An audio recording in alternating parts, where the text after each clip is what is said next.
Hello दोस्तों, कैसे हैं आप सब? उम्मीद करता हूँ आप सब बिल्कुल ठीक होंगे। मैं अरविंद कुमार, आपका मेरे YouTube channel the deep dark tales में स्वागत करता हूँ। ये वो चैनल है दोस्तों, जहाँ पे मैं जो भी कहानियाँ सुनाता हूँ, वो कहानियाँ कहीं न कहीं बिल्कुल सच्ची घटना से प्रेरित होती हैं या तो फिर वो बिल्कुल ही सच्ची घटना होती हैं। मेरा कभी भी कोई ऐसा मकसद नहीं होता है कि मैं खूब सारी कहानियाँ तो लेके आऊँ, पर उन कहानियों में सच्चाई से लेना-देना हो ही ना। मैंने कई सारे ऐसे यूट्यूब चैनल्स पे स्टोरियाँ सुनी हैं और साथ ही अलग-अलग प्लेटफ़ॉर्म पे भी सुनी हैं, जहाँ वो कहानियों का सच से कोई लेना-देना नहीं होता है या उस तरीके की घटना का आम जीवन में होना बहुत ही रेयर या तो नामुमकिन है। पर हाँ, ठीक है, सुनने में अच्छा लगता है, लोग सुनते हैं, पर मुझे हमेशा से ये पसंद है कि मैं वो कहानियाँ लेके जाऊँ, जो कम से कम सच्चाई के बहुत करीब हों। या तो सच्ची घटना पे प्रेरित हों या तो किसी की बिल्कुल ही सच्ची घटना हो। जैसे आज की कहानी जो मैं आपको सुनाने जा रहा हूँ, वो बिल्कुल ही सच्ची घटना है। रिसेंटली मैं ट्रैवल कर रहा था, ट्रैवल करते टाइम मेरे को एक फ्रेंड मिले, जिन्होंने ये मुझे कहानी सुनाई और ये उनके खुद के घर की कहानी है। उन्होंने बताया कि वो जिस जिस वक़्त ये हो रहा था, तब उनकी उम्र तकरीबन 12 साल थी। आज लगभग वो 25 साल के हैं और ये कहानी 10-12 साल पुरानी ही है। तो आप समझ सकते हैं कि ये बहुत ज़्यादा पुराने ज़माने की बात भी नहीं है। इसे हम एक रिसेंट घटना ही कह सकते हैं, क्योंकि 10 साल पुरानी बात कोई ज़्यादा बड़ी बात नहीं है। दोस्तों, वो जो फ्रेंड हमें मिले थे, उनका नाम मैं यहाँ पे नहीं बताऊँगा, पर हम थोड़ी देर के लिए मान लेते हैं उनका नाम अनवर है, ठीक है? और वो झारखंड के बोकारो के रहने वाले हैं। लोकेशन बिल्कुल सही है, वो झारखंड के बोकारो के रहने वाले हैं, उनका नाम अनवर है। और उनके एक और भाई हैं, जो कि उनसे काफ़ी बड़े थे, मतलब 6 साल का दोनों भाइयों में उम्र का गैप था, उनका नाम सनवर है। दोनों भाइयों का नाम सनवर और अनवर, ये मैंने काल्पनिक नाम रखे हैं, हालाँकि उनके असली नाम भी इसी तरह से मिलते-जुलते थे। इनके परिवार में दोनों भाइयों के साथ में उनके माता-पिता भी हैं। उनके पिताजी, जिनको लोग वहाँ पे इमाम साहब कहा करते थे, हालाँकि वो कोई मौलवी नहीं थे, बट उनका नाम इमाम था, तो इसलिए लोग उनको इमाम साहब कहने लगे थे। और साथ में वो कारपेंटर का काम किया करते थे, मतलब लकड़ी का, बढ़ई का काम करते थे। पर उनकी जो दुकान थी, उसका बिज़नेस अच्छा ठीक-ठाक ही चलता था, मतलब कहा जा सकता है कि ये बहुत ही अमीर घर से नहीं आते थे, तो कभी ऐसी कोई फाइनेंशियली बहुत ज़्यादा दिक्कत भी नहीं थी। पर हाँ, ये बोकारो बिल्कुल मेन सिटी में नहीं रहते थे, उससे काफ़ी बाहर की ओर जो आउटर एरिया है, उधर में इनकी दुकान थी और साथ ही ये काफ़ी आउटर में इनका घर था और ये जहाँ रहते थे वो किराए का घर था। अब किराए के घर की तकलीफ़ तो थोड़ी रहती है दोस्तों, क्योंकि कई बार जो घर के मकान मालिक होते हैं, ओनर होते हैं, उनके कई सारे ऐसे नियम होते हैं, जो आपको फ़ॉलो करने पड़ते हैं। कई बार वो नहीं फ़ॉलो होते हैं, तो फिर बात बहस काफ़ी बढ़ती है। हर बार अच्छे ओनर या अच्छे किराएदार मिलना ये ज़रूरी भी नहीं है। तो इस तरीके की तकलीफ़ वो हमेशा झेला करते थे। बहुत ज़्यादा अमीर उनका बैकग्राउंड नहीं था, तो जैसे मैंने आपको बताया है, तो इस चीज़ के लिए उनको एक थोड़ी-सी दिक्कत रहती थी कि वो अपना घर अभी तक नहीं खरीद पाए थे। पर अभी तक उन्होंने जितना पैसा बचाया था, उससे वो हमेशा सोचते थे कि अगर मुझे कहीं भी कोई घर मिल जाए, ज़मीन मिल जाए, तो मैं वहाँ पे एक ज़मीन ले लूँ या घर ले लूँ, और ताकि मैं किराए के घर से हट जाऊँ और काश मेरा भी अपना एक घर हो। और ये हर एक आम आदमी का सपना होता है कि उसका एक अपना खुद का घर हो। तो दोस्तों, इमाम साहब ने यही किया। वो थोड़ा जिस जगह रहते थे वहाँ थोड़ी बात बहस बढ़ गई थी, तो वो भी जल्दी ही कोई ज़मीन या कोई घर ढूँढने लगे। उनको पास में ही पता चला, मतलब जहाँ वो रहते थे उससे और बाहर, मतलब सिटी से काफ़ी बाहर की ओर एक जगह पे एक आदमी ज़मीन बेच रहा था। अब वो ज़मीन ऐसी थी जिस पे ना ही खेती होती थी और ना ही पहले से कोई घर था। मतलब कहते हैं ना, कोई ज़मीन पड़ती पड़ी है, मतलब उस ज़मीन का कोई यूज़ नहीं हो रहा था। वो ज़मीन बेच रहा था और वो ज़मीन ऐसा था, उसके बाद पीछे काफ़ी खुला खेत था और उस ज़मीन के आस-पास कोई घर नहीं थे। वो मतलब खेतों में एक खाली पड़ी ज़मीन आप कह सकते हैं। तो इमाम साहब को पता चला कि वहाँ पे एक ज़मीन बिक रही है और काफ़ी कम दाम में है। मतलब जो दाम ये बाज़ार में लेके चल रहे थे कि भाई, जैसे कि इन्होंने सोच रखा था कि मुझे 4 लाख या 5 लाख में ज़मीन मिलेगी तो मैं खरीद लूँगा। तो आप मान के चलिए कि ये उसके 50% के रेट में मिल रही थी। भाई, ये सुन के तो इमाम साहब बिल्कुल खुश हो गए कि भाई मुझे अभी वो ज़मीन मिले और मैं खरीद लेता हूँ। ये गए, दूसरे दिन ही इन्होंने बात किया और इन्होंने तुरंत ही उस ज़मीन को बुक कर दिया। इन्होंने अपने पास से कुछ पैसे दिए, 1 हफ्ते के अंदर ही ज़मीन की रजिस्ट्री हो गई, सब सारा काम हो गया और ज़मीन इनके नाम हो गई। अब तो इमाम साहब के दिमाग में सिर्फ़ यही था कि बहुत जल्दी मुझे वहाँ पे घर बनाना है, घर बना के मैं वहाँ शिफ्ट हो जाऊँगा। अब इन्होंने थोड़े पैसे और जुगाड़े और 2 महीने के बाद उस ज़मीन पे इन्होंने घर बनाने का काम शुरू कर दिया। घर का डिज़ाइन ऐसा था कि घर में सिर्फ़ 2 कमरे और एक छोटा-सा रसोई घर कह लीजिए या किचन कह लीजिए, ये था। शौचालय इस तरह की कोई व्यवस्था नहीं थी, टॉयलेट-वॉयलेट के लिए लोग घर के बाहर ही जाया करते थे। तो इन्होंने यही व्यवस्था रखी कि सिर्फ़ 2 कमरे का घर बनाएँगे, अपना घर होगा, हम वहाँ रहेंगे और हमें कोई मतलब नहीं है।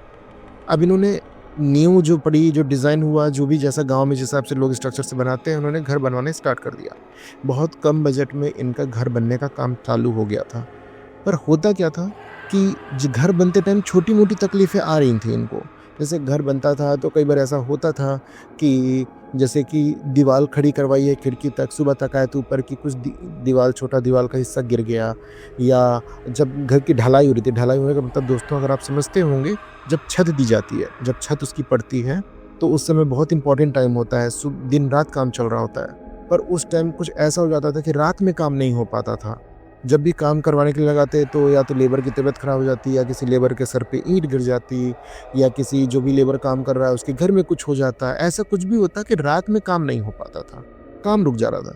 तो ये सारी तकलीफ़ों के से झेलते-झेलाते उन्होंने आखिर घर का काम कंप्लीट कर लिया।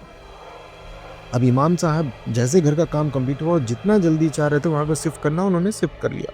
मतलब आप ये मान के चलिए कि घर खरीदने से, ज़मीन लेने से और घर बना के शिफ्ट होने के बीच में हार्डली उनको 4 महीने का टाइम लगा होगा, वो उस घर में शिफ्ट हो गए। अब उस घर में शिफ्ट होने के बाद भाई हर आदमी बहुत खुश रहता है। इनके 2 बच्चे हैं, सनवर, अनवर। एक की उम्र लगभग में जैसे मैंने आपको बताया कि 12 से 13 साल की थी और दूसरा भाई 18-19 साल का था। तो काफ़ी बच्चे बड़े हो गए थे, ऐसा भी नहीं कि बहुत छोटे बच्चे हैं। तो एक कमरे को बच्चों का कमरा बनाया गया और दूसरे कमरे को, जिसको बैठक कहा जाता है, उसमें अनवर जी के मम्मी-पापा रहा करते थे और बगल में किचन है। और गाँव में ऐसा कोई बहुत ज़्यादा कॉन्सेप्ट नहीं है कि एक गेस्ट रूम रखो या एक ड्राइंग रूम रखो जहाँ लोग आके बैठेंगे। तो ये वाला कोई ऐसा कॉन्सेप्ट नहीं था। उन्होंने सिर्फ़ 2 कमरों का घर बनाया था। अब बात यहाँ से स्टार्ट हुई और उन्होंने थोड़ी ज़मीन खाली भी रखी थी। ऐसा नहीं था कि पूरी ज़मीन पर उन्होंने जितना लिया उस पे घर बना दिया। थोड़ी ज़मीन उन्होंने खाली रखी थी जहाँ वो अपनी थोड़ी बहुत सब्जियाँ लगाने के लिए रखे थे, थोड़ी अपनी बकरियाँ पालने के लिए, मतलब जो आदमी के शौक होते हैं, उसके लिए भी थोड़ी-सी उन्होंने ज़मीन खाली रख दी थी। अब बात शुरुआत के तो 1 डेढ़ हफ्ते तक बिल्कुल ठीक रहा।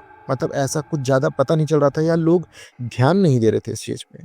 क्योंकि जब आप नई जगह पे आते हैं तो शिफ्टिंग करते हैं, साफ-सफाई करते हैं, पेंट करवाते हैं, सब करते हैं, तो इतना आदमी थका होता है कि वो कब सो जाता है उसको पता नहीं चलता है, उसके आस-पास क्या हो रहा है इस चीज़ पे शायद उसका इतना ध्यान नहीं जाता हो।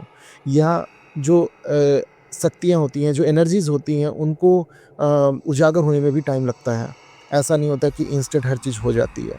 तो अब होना क्या स्टार्ट हुआ कि जिस कमरे में इनके बच्चे रहा करते थे, सनवर और अनवर, उस कमरे में 2 खटिये डले हुए थे। 2 खटिये दोनों तरफ की दीवार को सटके थे और बीच में जगह खाली था जहाँ पे बच्चे बैठ के नीचे चटाई बिछा के पढ़ाई करते थे। और बाकी कमरा ठीक-ठाक साइज़ का था, बड़े साइज़ का था। मान लीजिए आप 12 बाई 12 का कमरा होगा। ऐसे ही दूसरा कमरा भी लगभग 12 बाई 12 का ही था।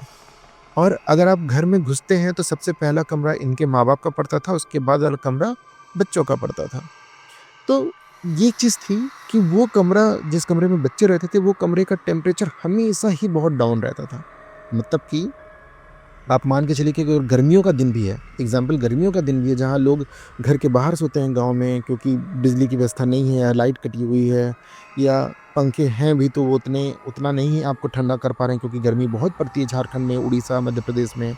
तो जिस कमरे में बच्चे रहते हैं उस कमरे का टेम्परेचर इतना रहता था कि आप आराम से सो सकते हैं। इवन सुबह के टाइम में आपको एक पतली चादर भी डालनी पड़ेगी अपने ऊपर, इतनी ठंड आपको लग सकती है। और ठंड के टाइम पे कितनी ज़्यादा ठंड होगी वो तो कहने की बात ही नहीं है। तो वो कमरे का टेम्परेचर बहुत डाउन रहता था। पर इस चीज़ को लोग हमेशा यही मान के चल रहे थे कि हाँ, होता है कई बार, जैसे हमारे घर में भी अंदर के कमरे होते हैं, उनका टेम्परेचर थोड़ा कम रहता है, जहाँ बेडरूम होता है, जहाँ लोग आप सोते हैं, वहाँ धूप नहीं आ रही होगी। बट यहाँ ऐसा कल्चर, मतलब यहाँ ऐसा कोई सिचुएशन नहीं था कि धूप नहीं आ रही है, खिड़की थी, सब था। पर फिर भी ये कमरा ठंडा रहता था। पर इस चीज़ पे उतनी ध्यान दिया नहीं जाता था। बच्चे उस कमरे में रहते थे, पढ़ते थे, सब घर बिल्कुल नॉर्मल चल रहा था। एक दिन की बात है, इनका बड़ा भाई रात में मतलब वो पढ़ाई करते-करते नीचे ही ज़मीन पे सो गया। और वो छोटा भाई वो बेड पे, जो 12 साल का भाई था अनवर वो ऊपर बेड पे अपने खटिये पे सो रहा था, और जो बड़ा भाई है सनवर, वो नीचे पढ़ते-पढ़ते सो गया। अब सोते-सोते उसको ऐसा लगा जैसे किसी ने झटके से उसका हाथ सीधा कर दिया है। मतलब होता है ना, हम सोते हैं और हाथ ऊपर कर लेते हैं और या हमारे पैर टेढ़े-मेढ़े होते हैं, तो वो पढ़ते-पढ़ते ही सो गया था और उसको ऐसा लगा जैसे किसी ने उसका हाथ झटके से खींचा और सीधा कर दिया।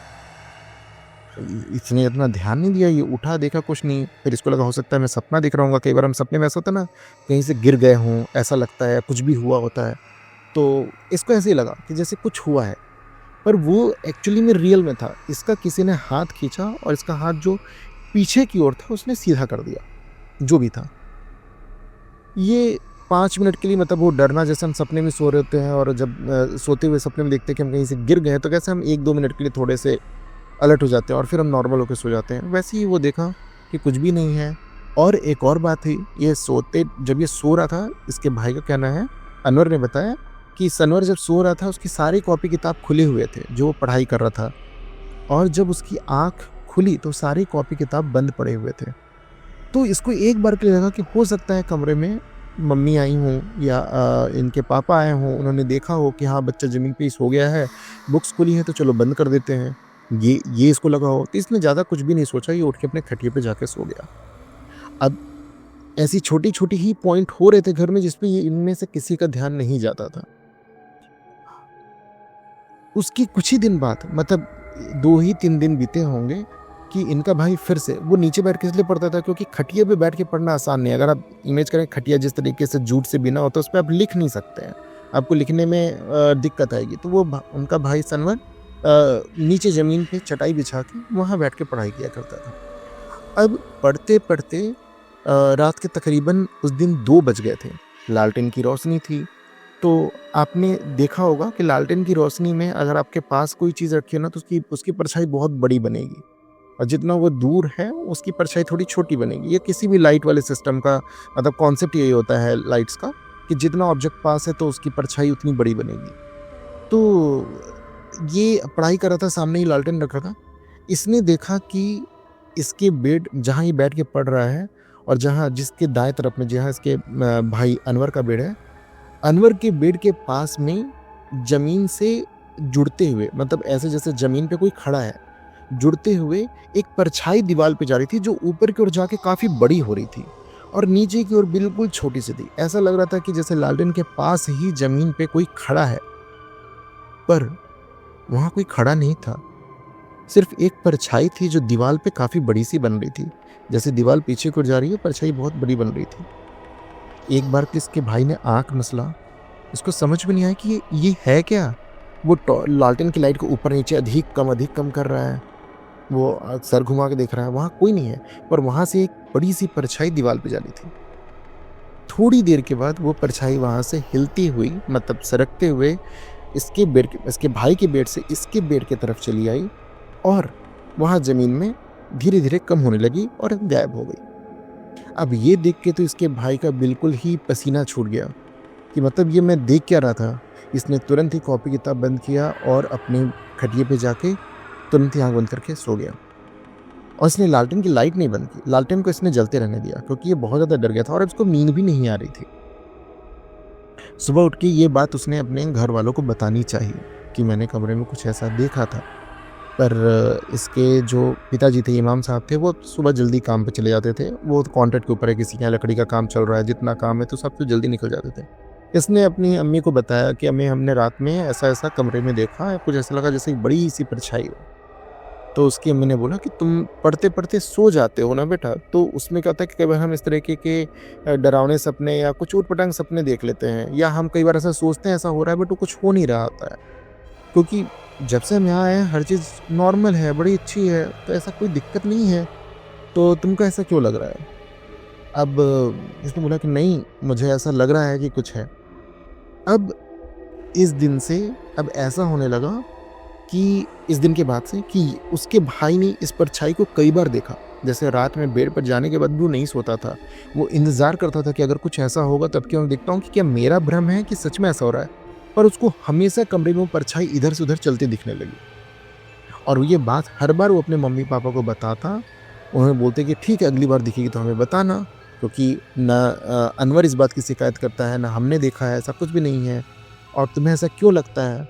जबकि ऐसा नहीं है कि उसके घर वाले बहुत ज़्यादा आधुनिक ज़माने के हैं और बहुत ज़्यादा साइंस को मानते हैं तो इस चीज़ पे बिलीव नहीं करेंगे। वो सब नमाज़ पढ़ते हैं, हर तरीके की पॉज़िटिव, नेगेटिव एनर्जी को बिलीव करते हैं। पर कुछ था जो इस चीज़ को बिलीव उसकी मम्मी उनको लग रहा था कि बच्चे हैं, ऊट-पटांग बातें बना रहे हैं। क्या होता है कई बार जब आप खुद की आँखों से नहीं देखते तो आप नहीं मानते, तो उसकी माँ ने कभी ऐसा देखा नहीं था इसलिए वो ऐसा मान नहीं रही थी।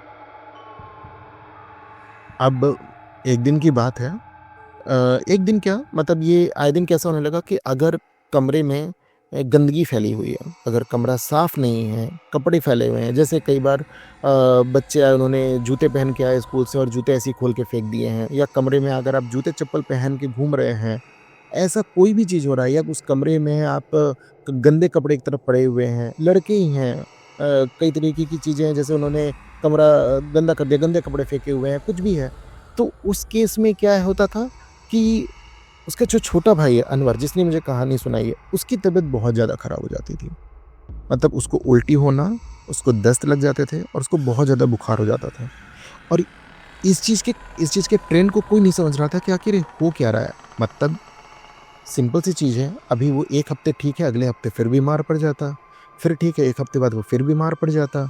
पर कोई ये नहीं देख रहा है कि किसी को ये नहीं समझ में आ रहा है कि उस कमरे में गंदगी हो रही है, तब वो बीमार हो रहा है, सफाई रहती है तो ठीक हो जाता है। ऐसा किसी ने इस चीज़ पे किसी का ध्यान नहीं जा रहा है। उसकी तबीयत ख़राब होती, तुरंत दवा-पानी कराने चले जाते हैं और सनवर की बातों पे तो कोई बिलीव ही नहीं करता था। अब ये सब चल रहा था, अनवर ज़्यादातर बीमार ही रह रहा था, हर हफ़्ते उसकी तबीयत ख़राब ही रहती थी। इस बीच एक दिन सनवर अपने कमरे में दरवाज़ा बंद करके, अंदर से बंद करके वो सो रहा था। दोनों भाई सो रहे थे। तकरीबन 3:30 बजे के आसपास उसकी वापस नींद खुली और उसने देखा, ये बात जब अनवर मुझे बता रहे थे, उनकी आँखों में देख के ऐसा लग रहा था कि जैसे अभी उनके सामने हो रहा है। पर ये हुआ एक्चुअली सनवर के साथ में था। सनवर जो कि बड़े भाई हैं। सनवर ने ये देखा कि उस कमरे में बहुत धुआं-धुआं सा हो रखा है। मतलब जैसे धुंध कोहरा होता है तो आपको कैसा दिखता है? आपकी विज़िबिलिटी होती भी है बट वो विज़िबिलिटी क्लियर नहीं होती है। तो उन्होंने देखा कि तकरीबन 4 बजे का टाइम था, 3:30-4 बजे के आसपास का टाइम था। उन्होंने देखा कि काफ़ी धुआं-धुआं सा हो रखा है और उस धुएँ-धुएँ से में उन्होंने देखा कि सामने उनके मतलब एक दाएँ तरफ में इनका बेड है, बाएँ तरफ में भाई का बेड है और इन दोनों बेड में जिधर ये पैर करके सोते हैं, उसके सामने की ओर में एक आदमी ज़मीन पे बैठ के नमाज़ पढ़ रहा है। उसका ऑरा बहुत ज़्यादा सफ़ेद था, मतलब पूरे सफ़ेद कपड़े, बहुत लंबी सी सफ़ेद दाढ़ी और काफ़ी मतलब पर्सनैलिटी भी बहुत हैवी पर्सनैलिटी, मतलब लंबे-चौड़े जैसे काफ़ी थे और वो ज़मीन पे बैठ के वहाँ एक चटाई बिछी थी। उनका कहना है वो चटाई ऐसी थी जैसे कि उस पे नक्काशी की गई हो सोने के धागों की, वो इतनी ज़्यादा चमक रही थी और उस पे वो बैठ के नमाज़ पढ़ रहे थे। नमाज़ पढ़ते वक़्त उनका जो पीठ था वो इनके तरफ था, मतलब ये इनको दिख नहीं रहा था, उनका चेहरा नहीं दिख रहा था और मतलब ये देखने की जैसे कोशिश कर रहे हैं अपने तरफ से कि है कौन? ये उठ के बैठ गए, पर इन्हें कुछ भी नहीं दिख रहा था। अब ये इनको क्या लगा थोड़ी देर के लिए कि ये हो सकता है कि मैं कन्फ्यूज़ हो रहा हूँ, धुंध है और हो सकता है अब्बू आ गए हैं साथ कमरे में, नमाज़ पढ़ रहा हूँ। पर अब्बू के बाल सफ़ेद नहीं हैं, अब्बू इतने बूढ़े नहीं दिखते हैं, पर वो जो भी चीज़ थी वो नमाज़ पढ़ रही थी। तो नमाज़ पढ़ती चीज़ को देख के सनवर इस बार उतने डरे नहीं, सनवर को उतना डर नहीं लगा और ये बेड पर वापस लेट गए। अब ये थोड़ी-सी आँख खोल के देख रहे हैं कि आखिर हो क्या रहा है। इन्होंने देखा वो बंदा जो भी वहाँ पे था वो नमाज़ पढ़ा, नमाज़ पढ़ के उठा और जो भी उसकी नमाज़ पढ़ने की एक पूरी नियम होते हैं उस चीज़ को उसने फ़ॉलो किया। मुझे नहीं पता है कि क्या-क्या किया जाता है, मगर मैं बता रहा हूँ कि जो भी नियम होते हैं नमाज़ पढ़ने के उसने पूरे तरीके से उसको पूरा किया और उसके बाद वो वहीं पे वापस बैठ गया और ऐसा लगा जैसे उस धुएँ में कहीं गायब हो गया हो। अब सनवर को ये देख के ऐसा था कि मतलब उनकी जान सूख गई थी। उनको समझ में नहीं आ रहा था कि ये मैं देख क्या रहा हूँ और ये कमरा बंद है, कैसे कोई आ सकता है? सुबह-सुबह जैसे भोर हुई, सनवर उठ के बाहर भागा और उसने बोला कि अम्मी रात में कोई घर में आए थे क्या, मतलब कोई रिश्तेदार आए हुए हैं क्या? तो उनकी अम्मी ने पूछा कि नहीं, ऐसा कुछ भी नहीं है। क्यों, कोई आएगा क्यों, क्या हुआ? बोले रात में हमारे कमरे में एक आदमी नमाज पढ़ रहा था, मतलब सुबह की नमाज जो होती है 4 बजे 5 बजे पढ़ते हैं, वो नमाज एक आदमी पढ़ रहा था। तो उसके उन्होंने बोले पागल हो गए हो, ऐसा कुछ भी नहीं होता। कौन आके तुम्हारे कमरे में नमाज पढ़ेगा? भाई किसी को नमाज पढ़ना अपने घर में पढ़ेगा, मस्जिद में पढ़ेगा, तुम्हारे कमरे में घुस के कोई नमाज क्यों पढ़ेगा? और कहाँ से आया था, कहाँ गया? दरवाज़ा तो रात में बंद था, हम सो रहे हैं भाई आगे वाले कमरे में, अगर जाएगा तो हमारे कमरे से होके जाएगा ना तुम्हारे कमरे में, तो ऐसा तो कुछ था नहीं, तो कौन आके नमाज पढ़ रहा है? तो सनवर ने बोला मुझे नहीं पता, बहुत ज़्यादा कमरे में धुआं था, कोई नमाज पढ़ रहा था, और नमाज पढ़ के फिर वो कमरे में ही कहाँ चला गया मुझे नहीं पता चला। अब इस सब के बीच में वो जो काली परछाई थी वो हमेशा सनवर को दिख रही थी। सनवर ने ये बात फिर उठाई कि वो काली परछाई तो मुझे हमेशा दिख रही है, कमरे में घूमती रहती है, और साथ में आज मैंने एक आदमी को नमाज पढ़ते हुए भी देखा है। अब इनकी मम्मी को यहाँ से थोड़ा थोड़ा सा मन में डर लगने लगा कि यार ये क्या हो रहा है कि बच्चे बता रहे हैं कोई काली परछाई घूमती है, कोई नमाज पढ़ रहा है। सारी बातें इमाम साहब को साथ डिस्कस पहले भी हुई थी, पर इस बार सीरियस नोट पर उनके साथ डिस्कस किया गया कि ये हो क्या रहा है, हम एक बार बच्चों का कमरा चेक करवा लें क्या? तो इमाम साहब ने यही बोला कि ठीक है, अगर ऐसा है तो हम चेक करवा लेंगे। बट उन्होंने बोला कि ठीक है, अब जैसे आज मान लीजिए बुधवार का दिन है, तो उन्होंने बोला कि मैं शनिवार को जाके किसी को लेके आऊँगा, वो एक बार कमरे को देख लेंगे। एक काम करो, बच्चों को बोलो उस कमरे में थोड़ा नमाज पढ़ें और कमरे को साफ़ रखें, दुरुस्त रखें, और तुम भी वहाँ पे जाओ नमाज वमाज पढ़ो। अगर किसी तरीके की कोई निगेटिव एनर्जी कमरे अगर आ रही हो घर में तो दूर हो जाएगी, तुम भी उस कमरे को साफ़ रखो, वहाँ पे नमाज वमाज पढ़ो। अब हमेशा साफ़ सफाई होती थी, ऐसा नहीं होता कि घर में परिवार रह रहा तो कमरे की सफाई नहीं हो रही है, पर ये भी होता था कि उस कमरे में चप्पल पहन के आना, गंदे कपड़े नहा के जैसे नहाने से पहले उतारे हैं तो एक साइड में रखे हुए हैं, गंदी चादरें रखी हुई हैं, तो अब वो जब अम्मी धोएंगी तब वो दूसरे दिन धुलेगा, 1-2 दिन बाद धुलेगा जब वो बाहर कुएं पे धोने जाएंगी, पर तब तक वो ऐसे ही रहता था। तो इस चक्कर में अनवर, तो आप ये मान कर चलो कि जब से इस घर में आए थे अनवर बीमार ही रहता था। एक दिन की बात है, अनवर की नींद रात में खुल गई। इस बार सनवर नहीं, अनवर की नींद खुली, और अनवर ने जो देखा वो बहुत ही अलग था। अनवर ने देखा, ये तकरीबन रात के 2-3 बजे की बात थी। उसने देखा कि उनके भाई के बेड के सामने में ज़मीन पे कोई एक आदमी बैठा हुआ है, और वो आदमी हाथों से ज़मीन को खोद रहा था।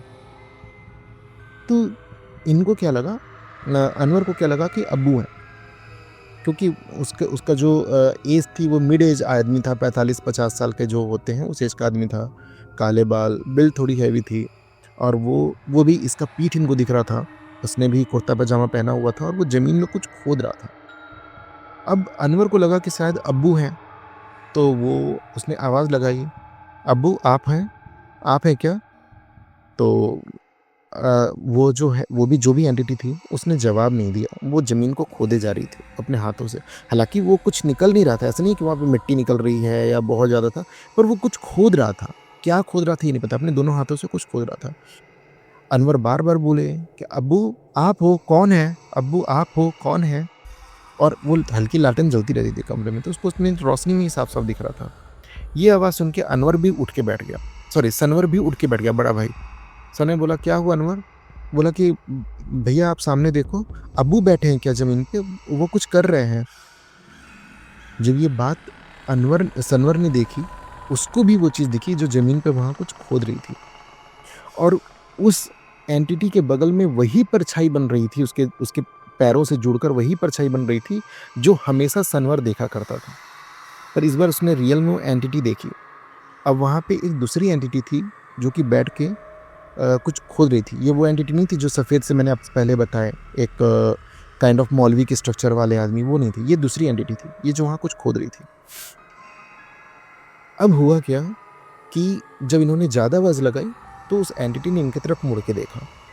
जब इन्होंने मुड़ के देखा तो इन्होंने ऐसा बताया कि उसकी भी काफ़ी बड़ी बड़ी काली काली दाढ़ियाँ थीं, और उसकी आँखें ऐसी थी जैसे उनमें इतनी ज़्यादा उदासी, बहुत ज़्यादा तेज़ चमक रही थी, पर वो चमकना ऐसा नहीं था कि बहुत उसमें एनर्जी है, पॉजिटिव नहीं, बहुत ही निगेटिव सी उसकी आंखें चमक रही थी। और उन आँखों में ऐसा लग रहा था कि पूरी आँखें जैसे इनमें से अभी खून उतर आएगा, इतनी ज़्यादा लाल, गुस्सैल और चमक, और साथ में चेहरा ऐसा जैसे कि आपने कई सारी हॉलीवुड फ़िल्मों में देखा होगा कि चेहरा बिल्कुल सूखा-सा, सफ़ेद रंग का, और उस पे दरारें खुली हुई थीं। दरारों से अंदर की, उनका बताना था कि दरारें जो चेहरे पे खुली थी उससे अंदर के मसल्स दिख रहे थे, ऐसा चेहरा था। और साथ में कपड़े इतने गंदे, इतने पुराने, ऐसा लग रहा था कि जैसे वो जो भी एंटिटी है वो सालों से आप कभी नहीं ना, जैसे स्टेशन पे पड़े हुए, एक जैसे कोई, कई बार हमें ऐसे कुछ गरीब या कोई ऐसे कई बार लोग पागल हो जाते हैं तो स्टेशनों पे शहरों में घूमते रहते हैं, तो उनके कपड़े कैसे रहते हैं, वैसे गंदे कपड़े, चेहरा फटा हुआ। ये देख के सनवर भी बहुत ज़्यादा डर गया। वो तुरंत उठ के अपने अनवर, जिसका भाई उसके बेड पे गया, उसको पकड़ के बैठ गया और दोनों भाई उसको देख रहे हैं। और वो एंटिटी इनकी तरफ इनको देखी और थोड़ी देर में वहाँ से गायब, आंखों के सामने से ही बिल्कुल से ही गायब हो गई। अब ये दोनों भाइयों ने चिल्लाना चालू कर दिया। जब ये चिल्लाना चालू किए तो उस कमरे में उनके मम्मी पापा आए। अब यहाँ से एक ड्रामा चालू होता है। जैसे ही उसके मम्मी पापा कमरे में आए, उन्होंने देखा उनके बड़े वाले बेटे सनवर को किसी ने जोर का एक थप्पड़ मारा। किसने मारा किसी ने नहीं देखा, बट एक बहुत जोर का थप्पड़ मारा। और जो अनवर थे उनकी तबीयत उसी वक्त बहुत ज़्यादा ख़राब होने लगी। उनको वहीं पे उल्टियाँ होने लगीं और बहुत ज़्यादा बुखार हो गया। दोनों भाइयों की हालत इतनी बुरी कि ऐसा लग रहा था कि दोनों अभी बेहोश हो जाएंगे। मम्मी पापा दोनों के बहुत ज़्यादा घबरा गए, बहुत ज़्यादा परेशान हो गए, और उनको ऐसा था कि बस अभी कुछ तो कीजिए, बहुत ज़्यादा हो रहा है और बच्चों को तुरंत हमें कुछ कराना पड़ेगा। कैसे भी दोनों को पानी दिया गया। उसके पिताजी ने तुरंत ही आयतल कुर्सी पढ़ना स्टार्ट किया ताकि कुछ नॉर्मल हो। थोड़ी देर में माहौल थोड़ा शांत हुआ, पानी दिया गया और सुबह होने का वेट करने लगे। सुबह हुई। सुबह के टाइम पे तुरंत ही दोनों को हॉस्पिटल लेके गए। पहले तो हॉस्पिटल में, मतलब जो भी आसपास का दवाखाना था, वहाँ से दोनों को दवा दिलाई गई। घर लाया गया। घर लाने पे सारी बातें खुल के हुई, रात में क्या क्या हुआ। अब सनवर के पिताजी, जो इमाम साहब थे, वो तुरंत एक अच्छे जो जाने माने वहाँ के मौलवी थे, जो ये सब उतारा भी करते थे, जो मस्जिद में थे, उनको लेके आए। उनको सारी बात बताई गई कि जब से हम घर में आए हैं हमने आज तक कुछ भी चीज़ महसूस नहीं की है, पर बच्चों का ये कहना है कि इनके कमरे में कुछ ऐसा है जो एक काली सी परछाई जो घूमती रहती है। और दूसरा, मेरे बेटे ने रात में एक मौलवी को नमाज पढ़ते हुए देखा है, जो कि सफ़ेद कपड़े में रहते हैं, और वो मेरे छोटे बेटे के बेड के सामने ही वो बैठ के नमाज पढ़ते हैं। ये बात सुन के मौलवी जी ने बोला, ठीक है, मैं आपके पूरे घर को विज़िट करता हूँ, पूरा देखता हूँ। 2 कमरे का घर है, कितना ही टाइम लगना है विज़िट करने में। पर वो आए, उन्होंने कमरे को देखा, कमरे की वाइब्स चेक देखी, काफ़ी ठंडा है, बहुत मिक्स्ड सी फीलिंग है यहाँ पे, बहुत उदासी सी है और कई बार बहुत सुकून है। तो बोले कि ये आपने यहाँ घर कब बनाया? तो उन्होंने बताया कि भाई ये घर बनाया मेरे को तकरीबन 6 महीने हो चुके हैं। 2 महीने पहले हम शिफ्ट हो गए थे, 1.5-2 महीने पहले। बोले अच्छा, और यहाँ पे आपको इस जगह के बारे में, ये ज़मीन आपको किसने बेची है? तो बोले ज़मीन तो भाई हमें ऐसे पता चला कि एक है और ज़मीन बेच रहे हैं, तो हमने आकर उनसे ज़मीन खरीद ली। तो बोले कि अच्छा ठीक है। बोले कि आप घर के बाहर चलिए, मैं आपको कुछ बातें बताना चाहता हूँ। अब इनको लेके वो वापस मस्जिद में गए। बोले कि देखिए, अभी जैसा चल रहा है मैं आपको बता रहा हूँ, आपके घर में 2 एनर्जीज़ हैं जो कि उसी जगह पे रहती हैं। ये 2 जिन्न हैं जो कि आपका जो बच्चों का कमरा है उस कमरे में रहते हैं। अब इसके पिताजी घबरा गए कि आखिर जिन्न आए कहाँ से? मतलब हमसे कोई गलती हुई है, हमारी किसी गलती की वजह से वो घर में आ गए हैं या क्या है? तो बोले नहीं, आप वो नहीं आए हैं, आप उनके घर में आ गए हैं। बोली मतलब ये आप क्या बोल रहे हैं? हम उनके घर में आ गए हैं, ये कैसे हो सकता है? यहाँ तो भाई यहाँ कुछ था ही नहीं, ये तो ज़मीन खाली थी, यहाँ तो हमने आके घर बनाया है, हमने ज़मीन खरीदी है फिर यहाँ घर बनाया। बोली कि नहीं, आप मेरी बात को नहीं समझ रहे हैं। मौलवी साहब ने बताया कि जो मैं देख के समझ पा रहा हूँ, वो कमरा है, इस जगह पे वो दोनों का बसेरा है। वो यहाँ पे कई हज़ार सालों से, हज़ार सालें नहीं, मतलब कई सालों से यहाँ पे रह रहे हैं, और इस जगह पे आप आके अपना बसेरा बना लिया। कब से हैं ये तो नहीं पता, हो सकता है 100 साल, 200 साल, 300 सालों से हों, पर वो दोनों यहाँ पे काफ़ी समय से रहते हैं। जिसमें से एक बहुत ही ज़्यादा नेगेटिव है, वो एनर्जी बहुत ज़्यादा ख़राब है, बहुत नेगेटिव है, और वो हमेशा चाहती है आपको नुकसान पहुंचाना, हमेशा आपका बुरा करना चाहती है। पर दूसरी दूसरी जो वहाँ पे दूसरा जो जिन है, वो जिन काफ़ी ज़्यादा पॉजिटिव है।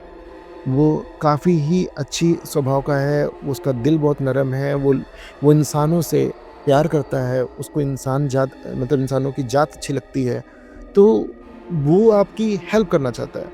बस ये पॉजिटिव और नेगेटिव के बीच में ही आप फँसे हुए हैं।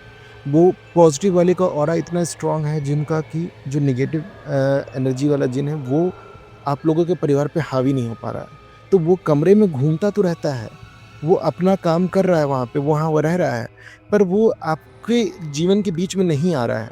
पर आपके बच्चे जब कभी उसको देख ले रहे हैं, देर रात तक पढ़ाई कर रहे हैं, जिस वक़्त उसका समय होता है वो निकलता है, घूमता है, वो उसको देख ले रहे हैं, तो वो कुछ कर नहीं सकता है। उसको उसकी प्रेज़ेंस की वज़ह से इनकी तबीयत ख़राब हो जा रही है। और जहाँ तक बात है आपके छोटे बच्चे की तबीयत हमेशा ख़राब रहने की, उसके रीज़न ये है कि उस कमरे में जब भी कभी कोई गंदगी हो रही है, अगर झाड़ू नहीं लग रहा है, पोछा नहीं लग रहा है, उस कमरे को साफ़ नहीं रखा जा रहा है, तब आपके बच्चे की तबीयत ख़राब हो रही है। क्योंकि जिस भी जगह पे ऐसी जगह होती है, उस जगह पे साफ़-सफ़ाई का होना बहुत ज़रूरी है। जैसे आप मज़ार में जाके देख लीजिए, जहाँ भी लोगों की मज़ार होती है। तो बोले कि आखिर ऐसा क्या इस जगह पे इनकी कोई चीज़ गड़ी हुई है? क्या है यहाँ पे? तो बोले कि नहीं, इस जगह पे इनकी कब्रें थीं। वो कब्रें समय के साथ ज़मीन में अंदर धँस गईं, दब गईं और आप वहाँ पे आके घर बना लिए।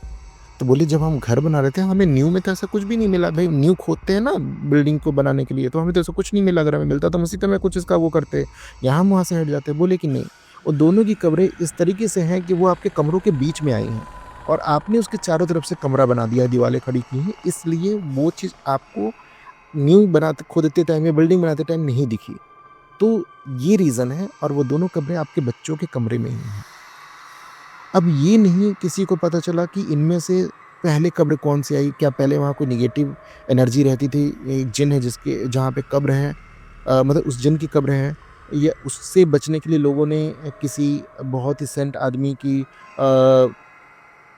कब्र वहाँ बनाई गई या उनको वहाँ दफनाया गया, या ये किसी और ही दुनिया से आए हुए हैं, ये जिन्नों की दुनिया से आए हुए हैं या पहले से ही यहाँ रहते थे, इस चीज़ का उन्होंने नहीं बताया। पर ये बताया कि अब आप कुछ भी नहीं कर सकते हैं। ये दोनों ही इतने स्ट्रॉन्ग हैं कि अगर आप इनको हटाना चाहेंगे, तो ये आपको ख़त्म कर देंगे और ख़त्म करना इनके कोई बहुत मुश्किल बात नहीं है। और इसमें अगर आप ऐसा कुछ करेंगे तो इसमें जो पॉज़िटिव वाली जिन है वो भी आपका कोई बहुत ज़्यादा हेल्प नहीं करेगा। वो भी इससे आपसे नाराज़ हो जाएगा। तो आप अभी घर जाइए, मैं आपको शाम को आके कुछ ताबीज़ें और कुछ पीने का पानी और कुछ घर में भी डालने के लिए पानी दूँगा और उसके बाद 1 हफ़्ते बाद मैं आपको आके बताता हूँ कि आपको क्या करना है। मैं बड़े मस्जिद में भी जाके मौलवी जी से डिस्कस करना चाहता हूँ इस बारे में। बोले ठीक है। अब ये आ गए घर में, सभी बच्चों को ताबीज़ पहना दी गई और उनको अनवर को पीने का पानी दिया गया ताकि उसकी तबीयत ठीक हो और पानी पीते ही उसकी तबीयत बिल्कुल चमत्कार के जैसे ठीक होने लगी। पर इस बीच में क्या हुआ कि दोनों बच्चों को उस कमरे में सोने से मना कर दिया गया और दोनों बच्चे अपने मम्मी-पापा के कमरे में सोने लगे और उस कमरे को वो बाहर से बंद कर देते थे। पर भई उस कमरे में दिन में आना-जाना होता था, दिन में बच्चे वहाँ पढ़ाई करते थे, उनके कपड़े रखे थे, पर रात में सिर्फ़ सोने के लिए उस कमरे में कोई नहीं सोएगा। ठीक है, पर जैसे ही उन्होंने कमरा बंद किया, उस कमरे में हलचल बढ़ गई। मतलब ऐसा लगता कि रात में कोई अब सच में चल रहा है, लोगों के किसी के चलने की पैर की आवाज़ आनी स्टार्ट हो गई। ऐसा लगता है कि कोई अपने हाथों से बहुत ज़्यादा कुछ खोद रहा है, उसके नाखूनों की खरखराहट की आवाज़, ज़मीन खोदने की आवाज़ आने लगी। जो कि अनवर और सनवर ने दोनों ने रात में देखा था कि कोई ज़मीन बैठ के खोद रहा है। तो ये सारी हरकतें इतनी बढ़ गई कि अब पूरे घर में डर का माहौल फैल गया। अब पूरी रात दोनों के मम्मी-पापा अनवर-सनवर नहीं सो पाते। ना सोने की वजह से घर का भी माहौल थोड़ा ख़राब होने लगा, चिड़चिड़ाहट इतनी होने लगी। तो इन्होंने क्या बोला, मतलब 1 हफ़्ते बाद जब इनको मौलवी जी से बात करके सब कुछ क्लियर किया गया, तो उन्होंने बोला कि देखिए, एक चीज़ ये हो सकती है कि आप इस घर को छोड़ के चले जाइए। पर सनवर के पिताजी, जो अनवर के पिताजी, उनका कहना था कि मैंने अपनी सारी पूँजी इस ज़मीन को लेने में और घर को बनाने में लगा दी है। अगर मैं छोड़ के जाऊँगा तो मैं रहूँगा कहाँ? मेरे पास तो अब इतने पैसे भी नहीं कि मैं किराए के घर पे जाके अपना सेटअप कर सकूँ। जैसे-तैसे अभी मैं काम कर रहा हूँ और अपने घर का खर्चा उठा रहा हूँ, पर मेरे पास इतने पैसे नहीं हैं।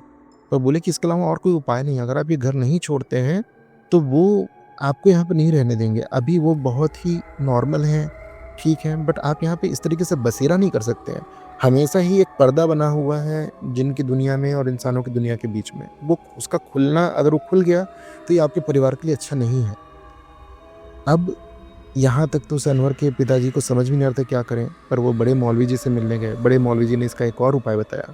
बोले कि वो उस कमरे में आए, बड़े मौलवी जी, और बोले कि आप सब इस कमरे से चले जाइए। मैं यहाँ बैठ के उनसे बात करना चाहता हूँ कि आखिर वो क्या चाहते हैं और किस तरीके से वो आपको यहाँ रहने के लिए अलाउ कर सकते हैं। मैं इस सब के बारे में बात करना चाहता हूँ। बड़े मौलवी जी आए, दिन का ही समय था, वो उस कमरे में गए। कमरे को बाहर से बंद कर दिया गया। वो अकेले वहाँ बैठे। उन्होंने वहाँ पे जो भी अपनी शक्तियों से, जो भी अपनी इच्छाओं से बात करी। आधे घंटे बाद वो उस कमरे से बाहर आए। उन्होंने उस पूरे कमरे को फूका, मतलब उस घर को, बाकी की जगहों को फूका, और उन्होंने बोला कि आपको एक काम करना पड़ेगा। इस कमरे में एक और दरवाज़ा बनाइए जो कि पीछे की ओर खेतों में खुलेगा, चलेगा, कोई दिक्कत नहीं है। और छोटा सा एक दरवाज़ा बनाइए, ठीक है। ऐसा दरवाज़ा होना चाहिए कि जहाँ पे आप घुटनों के बल हो के अंदर घुसें। मतलब इतना बड़ा ना हो दरवाज़ा कि आप चल के उस कमरे में जा रहे हैं। कमरे का साइज़ दरवाजे के आधे साइज़ का होना चाहिए, दरवाजे का साइज़, कि जब भी इस दरवाजे में आप घुसे हैं तो आप अपने घुटनों के बल अंदर जाएं। आप समझ रहे होंगे मैं क्या कहना चाह रहा हूँ, कि दरवाजे का साइज़ आधा हो। बोले ठीक है। और बोले कि जो आपका दरवाज़ा, जिस आपके कमरे से बच्चों के कमरे में घुसते हैं, उस दरवाजे को आप हटा दीजिए और वहाँ दीवार खड़ी कर दीजिए। मतलब कि ऐसा कि जैसे ये अलग घर है, वो अलग घर है। बोले अच्छा ठीक है। तो यही किया गया। और बोले कि आपको उस कमरों में, उन्होंने बताया किस जगह पे वो 2 कमरे हैं। दोनों कमरों की लोकेशन बताई गई, और ये भी बताया कि दोनों कमरे हैं, उस कमरों की जगह पे आपको प्रॉपर कमरे बनवानी पड़ेंगी वापस से। मतलब वो कमरे धंस गई थी ऊपर, जैसे कैसे सीमेंट से या डिज़ाइनर थोड़े कब्र बनती है, वैसे आपको 2 कमरे बनवानी पड़ेंगी। वहाँ पे आपको चादर चढ़ानी होगी, उस कमरे को बिल्कुल साफ़ सुथरा रखना होगा, इत्र छिड़कना होगा उस कमरे में, बिल्कुल ही मतलब साफ़ सफाई होनी चाहिए। और आपको हर महीने एक बार आके उस कमरे में जाकर पूरे कमरे की साफ़ सफाई करनी होगी। वहाँ पे आपको धुआं करना होगा, साथ में आपको इत्र डालने होंगे, नए फूल, कुछ जो वहाँ पे मिठाइयाँ आपको रखनी होंगी, और वहाँ चादरें चढ़ाइए, जो भी उनकी, और उन्होंने बताया था कि उनकी इच्छाएँ हैं वो चीज़ें उस कमरे में कीजिए। बट महीने में सिर्फ एक बार आपको उस कमरे में जाना है, घुटनों के बल घुस के, और ये सब करना है, और वापस चले आना, फिर ताला मार दीजिए। और आपके घर से इस कमरे का एक्सेस कुछ भी नहीं होगा। आप इस कमरे में अपने तरफ, घर की तरफ से आपको दीवार खड़ी कर देनी है, तो आप इस कमरे में नहीं आ सकते। ये करने के बाद आपको कोई तकलीफ नहीं आएगी। आप चाहें तो आपकी जो थोड़ी सी बची हुई ज़मीन है, उसमें आप अपना आगे बढ़ा के कमरा और बना लीजिए, या आप छत पे बना लीजिए। पर हाँ, अगर आप छत पे भी कमरा बनाते तो इस कमरे की छत पर आप कमरा नहीं बना सकते। मतलब ये जो कमरा है 2 कमरों वाला, इस कमरे में कुछ भी नहीं आ सकता। इसके छत पे भी आप नहीं बना सकते। इसके अपना आपका जो कमरा है उसके छत पे आप बना लीजिए, बट ये कमरा एज इट इज़ रहेगा। सनवर के पापा, बस कोई ऑप्शन नहीं था, भाई मरता क्या ना करता, वो हाल है। वो रेडी हो गया। बोले ठीक है, मैं बिल्कुल इस बात के लिए रेडी हूँ, मुझे कोई भी तकलीफ नहीं है। मैं मैं आप जो बोलेंगे वो करेंगे, क्योंकि मेरे पास जाने का कहीं ऑप्शन नहीं। मैं अभी एक कमरे में गुजारा कर लूँगा, पर इस तरीके से हम रह नहीं सकते और छोड़ भी नहीं सकते हैं। सब कुछ ऐसा ही हुआ। कमरे को वापस से बनाना स्टार्ट किया गया, दीवार को खड़ा कर दिया गया। दूसरी तरफ छोटी सी दीवार का हिस्सा तोड़कर वहाँ पे एक दरवाज़ा बैठाया गया। कमरे को बिल्कुल साफ़ सुथरा ठीक कर दिया गया, और सब कुछ अच्छा हो गया। अब यहाँ से ये चीज़ होने लगी कि अब इनको जो आवाज़ें आती थी, वो आवाज़ें आना बंद हो गई। अब कोई आवाज़ नहीं आती है।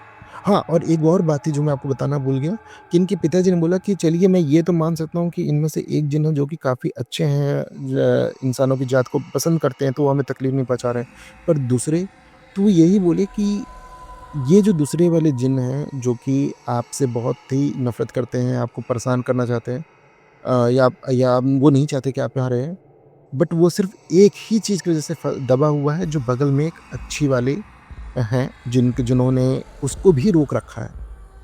और ये जो आपके यहाँ पे हैं, नमाज़ पढ़ते हैं, इनका ये इतना दबदबा है, इतना ज़्यादा असर है कि वो काइंड ऑफ इनके साथ कैद है। ये उसको कैद करके रखे हुए हैं। तो आपको डरने की ज़रूरत नहीं है, कुछ भी नहीं होगा। आप बस इतना कर लीजिए, और आपको साफ़-सफ़ाई रखनी है। अब जिस दिन से ये किया गया, उस दिन से आप मान के चलो कि इमाम साहब की कमाई में इतनी ज़्यादा बढ़ाई हो गई। मतलब इतने बड़े-बड़े कॉन्ट्रैक्ट मिलने लगे लकड़ी के, इतना अच्छा काम जाने लगा कि उन्होंने जल्दी ही बगल में एक और कमरा बनाया और उसके बगल वाली ज़मीन भी इन्होंने बहुत जल्दी खरीद ली 2-3 साल के अंदर में, और उस जगह पे भी उन्होंने अपने घर को आगे बढ़ा दिया। अब ये घर का हिस्सा इनके घर से जुड़ा तो हुआ है, जिसके अंदर 2 कब्रें हैं, पर ये इनका घर नहीं है, काइंड ऑफ ये अलग घर है जो बस एक दीवार शेयर करती है, और उन्होंने अलग बनाया। कभी-कभार ऐसा कुछ होता कि जैसे आज इनको, आज का दिन है कि आज इनको जाके वहाँ साफ-सफाई करनी है, वहाँ पे धुआँ जलाना है, इत्र डालना है, फूल डालने हैं, खाने की मिठाइयाँ कुछ रखनी है, बतासे रखने हैं। अगर ये एक दिन भी लेट हो जाती, जैसे आज करना है, इन्होंने सोचा कि अच्छा मैं कल करूँगा क्योंकि कल शनिवार है या रविवार है, कल मेरा छुट्टी का दिन रहेगा, मैं कर लूँगा, आज नहीं कर रहा हूँ। तो ऐसा होता कि बस तुरंत ही अनवर की तबीयत खराब, और साथ में इमाम साहब को उस दिन कोई ना कोई बहुत बड़ा नुकसान होता। या तो उन्हें चोट लग जाती, लकड़ी का काम करते टाइम हाथ कट जाता, कीलें लग जाती, कुछ ऐसा होता, या कोई फाइनेंशियली बहुत बड़ा लॉस होता। पर ये असर तुरंत ही दिखता था। उन्हें उस कमरे के जो नियम थे वो हमेशा ही मान्य थे। अगर कभी भी कोई गलती की, कुछ लेट हो गया, आज नहीं साफ सफाई हो पाई, तो इसका हर्जाना तुरंत ही उनको भुगतना पड़ जाता था। आज भी अनवर बताते हैं कि अब तो शहर में भी घर बना लिया गया है पैसे आने के बाद से, जहाँ पे इनके बड़े भाई जिनकी अब शादी हो गई है, वो, उनके बच्चे, अनवर सब साथ में रहते हैं, पर इनके मम्मी पापा गांव में रहते हैं। वो शहर में आते हैं, पर उस पर्टिकुलर डेट में जब उन्हें साफ़ सफाई करनी होती है, और वो कोई मस्जिद नहीं है, वहाँ पे आम लोग नहीं जा सकते हैं, ये इनके परिवार की जिम्मेदारी बन गई है कि इन्हीं को ये करना है। और सनवर को भी बात पता है, अगर किसी वजह से कभी अब्बू इनके जो है उनकी तबीयत खराब नहीं कर सकते, तो ये काम सनवर जाके करते हैं।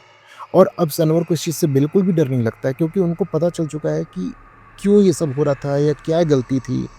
तो आज भी उस घर के बगल में वो कब्र है, और अब बाकी घर बगल में रह रहा है, और वो बहुत ही ज़्यादा तरक्की कर रहा है, कोई सुविधाओं की कमी नहीं है। पर हाँ, आज भी वो 2 कब्रें वहाँ पर हैं। और दोस्तों, मैं आपको ऐसा लग सकता है कि यार ये क्या बात हुई, ऐसा थोड़ी होता है, हमने आज तक नहीं देखा। तो आपने कई बार ऐसा देखा होगा कि बहुत जगह पे ऐसी कब्रें होती, ऐसी जगह पे कब्रें होती जहाँ पे आपको लगता है यहाँ पे ये कब्र कैसे आ गई यार, इस जगह पे कब्र कैसे हो सकती है। ऐसा सभी धर्मों में होता है, क्रिश्चियंस में, हिंदुओं में तो चलिए हम घाटों पे जाके जलाते हैं, इसलिए इस तरीके की चीज़ें हमें नहीं मिलती हैं, पर जहाँ भी दफनाने का कल्चर है उन जगह पे काफ़ी जगह मिलता है। मैं आपको एक एग्जांपल बताता हूँ। आपने अगर इलाहाबाद, जिसे आप प्रयागराज कहते हैं, अगर आप उस स्टेशन पे कभी गए होंगे, तो आपने देखा होगा एक समय पे वहाँ पे रेलवे ट्रैक के बिल्कुल बीचों बीच में कब्र थी, जिस वजह से रेलवे ट्रैक को साइड से करके आगे की ओर बढ़ाया गया था। कहते हैं जब उसका कंस्ट्रक्शन हो रहा था, तो जब भी वहाँ पे रेलवे लाइन बिछाई जाती अंग्रेजों के टाइम पे, सुबह आते तो वो रेलवे की जो लाइन थी, पटरियाँ थी, उसको उखाड़ के फेंक दिया जाता था। अब ये कौन करता था पता नहीं चलता था भाई, वो अंग्रेजों के टाइम की बात है। तब इलाहाबाद इतना, मतलब शहर बड़ा तो था, पर इतनी ज़्यादा उस समय टेक्नोलॉजी नहीं थी कि सीसीटीवी कैमरा लगा दिया, कोई बैठ के देख रहा है। अगर कोई गार्ड बैठता भी तो भाई उस समय उसकी आंख लग जाती, चाहे जो हो जाता, बट वो पटरी वहाँ से उखाड़ दी जाती। ऐसा बहुत दिन तक चला, जब पता करवाया तो पता चला कि यहाँ पे किसी की कब्र है, और वो अपने ऊपर से रेलवे ट्रैक नहीं बनने देगा। तो फिर जस्ट उसकी कब्र के बगल से रेलवे ट्रैक बनाएगी, और वहाँ पे एक छोटा सा मज़ार और उसका जो गुंबद स्ट्रक्चर होता है वो बनाया गया था। आप अगर इंटरनेट पे जाकर सर्च करेंगे कि कब और मज़ार on that railway track under Allahabad और प्रयागराज रेलवे स्टेशन समथिंग, ऐसा अगर आपको सर्च करते हैं गूगल पे, तो आपको इसकी इमेज, रियल इमेज मिल जाएगी कि कैसा था। ठीक है, तो ये सारी चीज़ें एग्जिस्ट करती हैं। मैं नहीं कह रहा हूँ कि सभी धर्मों में ऐसा ज़रूरी है कि ऐसा हो, बट हाँ, मोस्ट ऑफ धर्मों में जहाँ दफनाया जाता है वहाँ पे ये चीज़ें देखने को मिल जाती हैं। और अभी के ज़माने में तो हर चीज़ का हिसाब किताब है कि भाई यहाँ पे दफनाया गया है, ये सरकारी कब्रिस्तान है, बट आज से 200-300 साल पहले, 400 साल पहले, 500 साल पहले किसको क्या पता है कि किस जगह पे क्या था। कहते हैं आज के ज़माने में ज़मीन पर ऐसी एक बूंद भर की ज़मीन ऐसी नहीं है जहाँ पे कोई मरा ना हो। इस ज़मीन पे, इस धरती पे हर जगह पे कोई ना कोई मरा है। तो आखिर सारी स्पिरिट्स यहाँ से कभी अपनी उनकी मुक्ति नहीं होती है। कुछ स्पिरिट्स हमेशा के लिए यहाँ पर रह जाती हैं, और वो यहाँ पर रह के अपना काम कर रही हैं। तो मेरा तो ये मानना है भाई, मैं जितनी भी इस तरीके की शक्तियाँ हैं, जिन हो गए, भूत हो गए, प्रेत हो गए, मैं सबको दूर से ही प्रणाम करता हूँ, उनको सम्मान करता हूँ। मैं कभी उनका अपमान नहीं करना चाहता। आज भी मैं आपको कहानी सुना रहा हूँ, तो मैं सिर्फ एक कहानी को शेयर कर रहा हूँ। मैं हालाँकि मैं उनसे दूरी बनाते हुए उनको उतना ही सम्मान दे रहा हूँ। तो दोस्तों, आप भी अगर ऐसा कुछ जानते हैं, अगर आपके आसपास इस तरीके की कोई घटना हुई है किसी घर में या किसी के आसपास, दुकान में, मॉल में, स्कूल में, हॉस्पिटल के आसपास या सड़क पे, तो आप प्लीज़ मेरे साथ शेयर करना कमेंट सेक्शन में कि हाँ, आपने भी ऐसा कुछ देखा है। और अगर आप कुछ और जानते हैं इसके बारे में तो मुझे बताना दोस्तों। और ये कहानी आपको कैसी लगी प्लीज़ मुझे कमेंट में शेयर करके बताइएगा, अपने मैसेज करके बताइएगा कि हाँ, आपकी कहानी कैसी लग रही है। दूसरी बात दोस्तों, मुझे आपकी सपोर्ट की ज़रूरत है। आप कहानी देखते हो बट सब्सक्राइब नहीं करते हो, लाइक नहीं करते हो। अगर आप सुनेंगे, लाइक करेंगे, अपना मैसेज देंगे तो इससे मुझे सपोर्ट मिलेगा। अगर आपको कहानी सच में अच्छी लग रही है, ये कहानी आप कहीं न कहीं आपको अपने आसपास के ज़माने से, रूट से जुड़ी हुई लग रही है, तो अपने दोस्तों में शेयर कीजिए, अपने परिवार में शेयर कीजिए। इससे मेरी थोड़ी मदद हो जाएगी और मुझे अच्छा लगेगा दोस्तों। आज के लिए इतना ही, मैं अगले हफ्ते फिर मिलूँगा एक नई कहानी के साथ में। तब तक के लिए आप अपना ख़्याल रखना, जहाँ रहना सुरक्षित रहना, मेरी कहानी सुनते रहना दोस्तों। तब तक के लिए जय हिंद।